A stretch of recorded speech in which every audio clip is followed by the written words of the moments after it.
पार्वती पतये हर हर महादेव। माता गौरा सभी का सुहाग अखंड रखें, सभी पर अपनी कृपा दृष्टि, सभी सुहागन महिलाओं पर अपनी कृपा दृष्टि बनाए रखें, सभी को स्वस्थ रखें, सुखी रखें। इस वीडियो में जानेंगे हड़तालिका तीज की व्रत कथा। ये हड़तालिका तीज का व्रत भाद्रपद मास की शुक्ल पक्ष की तृतीया को किया जाता है।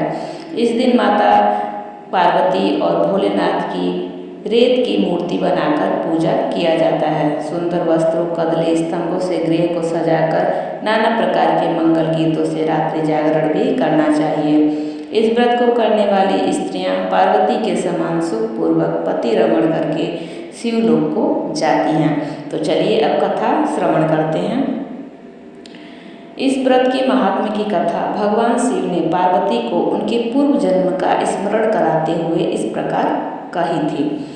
एक बार तुमने हिमालय पर गंगा तट पर अपनी बाल्यावस्था में 12 वर्ष की आयु में अधोमुखी होकर घोर तप किया था। तुम्हारी कठोर तपस्या को देखकर तुम्हारे पिता को बड़ा ही क्लेश हुआ।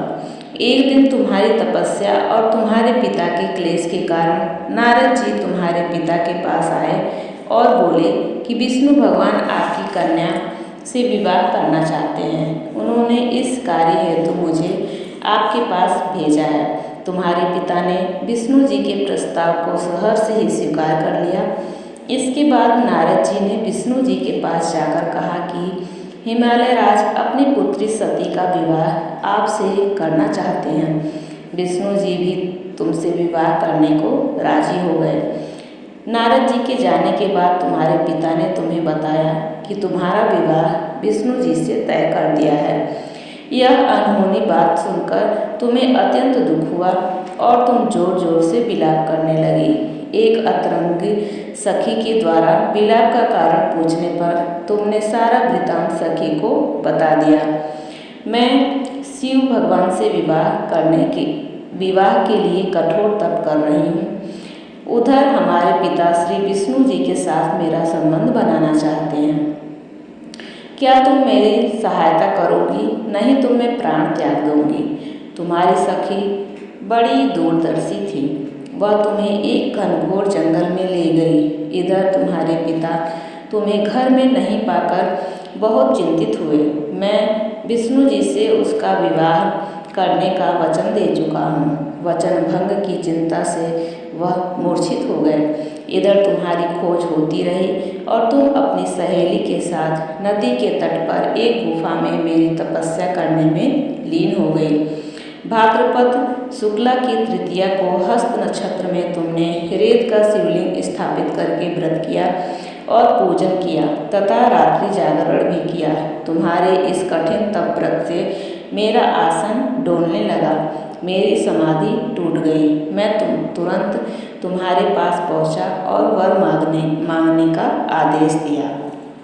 तुम्हारी मांग तथा इच्छा अनुसार तुम्हें मुझे अर्धांगिनी के रूप में स्वीकारना पड़ा। तुम्हें वरदान देकर मैं कैलाश पर्वत पर चला गया। प्रातः होते ही तुमने पूजा की समस्त सामग्री को नदी में प्रवाहित करके अपनी सहेली सहित व्रत का पालन किया। उसी समय तुम्हें खोजते हुए हिमालय राज उस स्थान पर पहुंच गए। बिलखते हुए तुम्हारे घर छोड़ने का कारण पूछने लगे।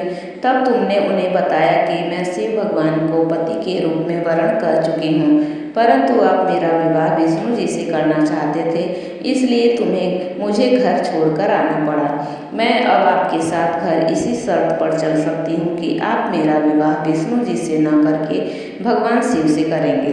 गिरिराज तुम्हारी बात मान गए और शास्त्रोक्त विधि द्वारा हम दोनों को विवाह के बंधन में बांध दिया। इस व्रत को हरतालिका इसलिए कहते हैं कि पार्वती की सखी उसे पिता के घर से हर कर घनघोर जंगल में ले गई थी। हरत अर्थात हरण करना और आलिका अर्थात सखी सहेली।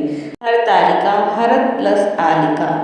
शिव जी ने पार्वती से यह भी बताया कि जो स्त्री इस व्रत को परम श्रद्धा से करेगी उसे तुम्हारे समान ही अचल सुहाग की प्राप्ति होगी। बोलिए पार्वती पतये हर हर महादेव।